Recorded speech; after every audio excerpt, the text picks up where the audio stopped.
আমন্ত্ৰণমূলক football খেল আয়োজন কৰিছে সেই মহান ব্যক্তি দুগৰাকীলৈ আমাৰ তৰফৰ পৰা শ্ৰদ্ধাঞ্জলি জনাইছো তেখেতসকলৰ আত্মাই স্বৰ্গত চিৰশান্তি লাভ কৰক তাৰ লগে লগে আজি কিছুদিন আগতে আমাৰ মাজৰ পৰা চিৰদিনলৈ গুচি যোৱা উপভোগ কৰিছে এনেকুৱা এখন খেল অনুষ্ঠিত কৰিবলৈ যাওঁতে আমাৰ হয়তো যথেষ্ট ভুল ত্ৰুটি হৈছে আপোনালোকে গঠনমূলক সমালোচনা আৰু দিহা পৰামৰ্শৰে আমাক আগুৱাই নিয়াত সহায় আগবঢ়াব বুলি আশা কৰিছো এই চেগতে আমি সন্মানীয় দাতা পৰিয়ালবৰ্গক ধন্যবাদ জ্ঞাপন কৰিছো প্ৰত্যেকগৰাকী কৰ্মকৰ্তা ইয়াৰ উদ্যোক্তা সকলোকে মই ধন্যবাদ জ্ঞাপন কৰিছো এখন সুন্দৰ খেল উপভোগ কৰক আৰু এই উৎসাহেৰে আমাৰ আন আন অঞ্চলতো ফুটবল খেলাটো আগবাঢ়ি যাওক তাকে কামনা কৰি সকলোকে ধন্যবাদ জনাই মোৰ ক'বলগীয়া সামৰণি মাৰিছো ধন্যবাদ জয় আই অসম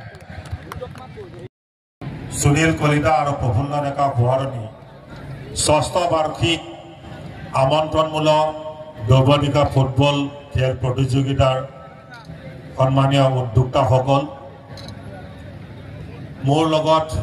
উপস্থিত হোৱা আমাৰ SCCLৰ চেয়াৰমেন কামৰূপ জিলাৰ হীৰেন দাস ডাঙৰীয়া সাধাৰণ সম্পাদক গগন কলিতা শাকিল আহমেদ প্ৰমুখ কৰি দুইটি দলৰ খেলুৱৈবৃন্দ